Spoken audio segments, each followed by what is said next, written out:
আসসালামু আলাইকুম, good evening, শুভ সন্ধ্যা। আজকে রান্নাটা সন্ধ্যা থেকে শুরু করেছি, তাই আপনাদেরকে গুড ইভিনিং বলে শুরু করলাম। পেঁয়াজ ভাজা হয়ে গেছে, এখন এখানে সকল ধরনের গরম মশলা ব্লেন্ড করে সেটা দিয়ে ভালো করে কষিয়ে নিলাম। হালকা একটু মরিচের গুঁড়া দিয়েছি কালারের জন্য। আপনারা মনে করতে পারেন গরু মাংস রান্না করবো, আসলে তা নয়, রান্না করবো মোরগ পোলাও। কিন্তু কালারটা দেখে মনে করতে পারেন যে মশলার কালার এরকম কেন, এই কালারটা হবে না, কালার চেঞ্জ হয়ে যাবে, দেখতে থাকুন।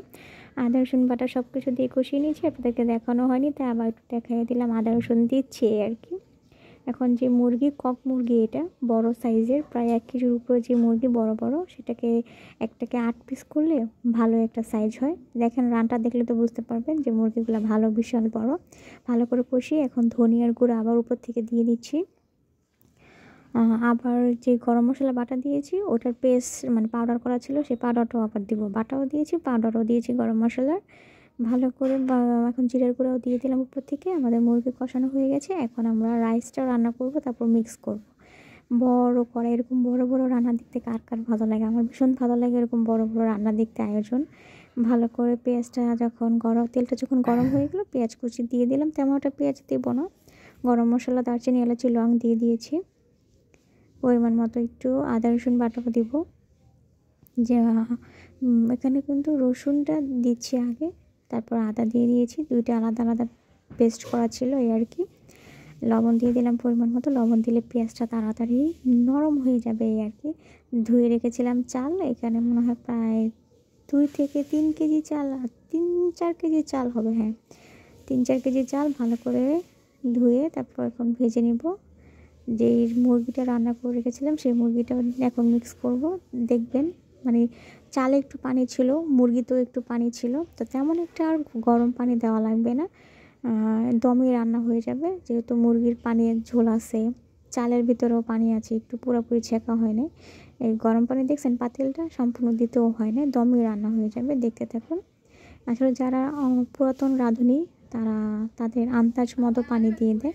আপনারা আপনাদের আন্দাজ না পারলে পট মেপে মেপে রান্না করার চেষ্টা করবেন। আর বড় রান্না করা এত সহজ না, আসলে এগুলো অনেক দিনের অভিজ্ঞতা প্রয়োজন হয়। কালারটা দেখেন কি সুন্দর, সেই মরিচের গুঁড়া দিয়েছি, সেই কালারটা কি আছে না, একদম সুন্দর মোরগ পোলার কালার চলে এসেছে। ওপর থেকে এখন ঘি দিয়ে দিব, মন মতো ঘি দিয়েছে, একদম একদম বয়ম ধরে ঢেলে দিয়েছে।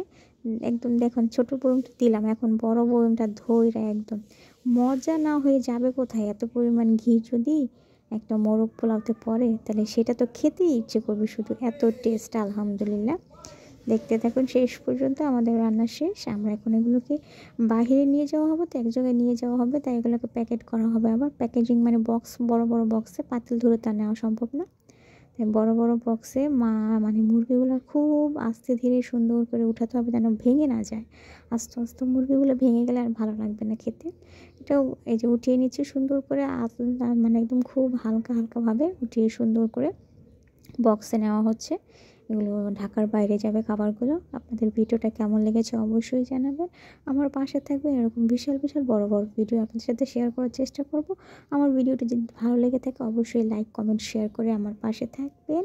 আমার জন্য দোয়া করবেন, আমি যেন দ্রুত সুস্থ হয়ে আবার আপনাদের মাঝে একটু বন্ধু হয়ে ফিরতে পারি। আর কি, সবার জন্য দোয়া রইলো, আমার জন্য দোয়া করবেন। আজকের মতো এখানে শেষ করছি, টাটা, বাই বাই।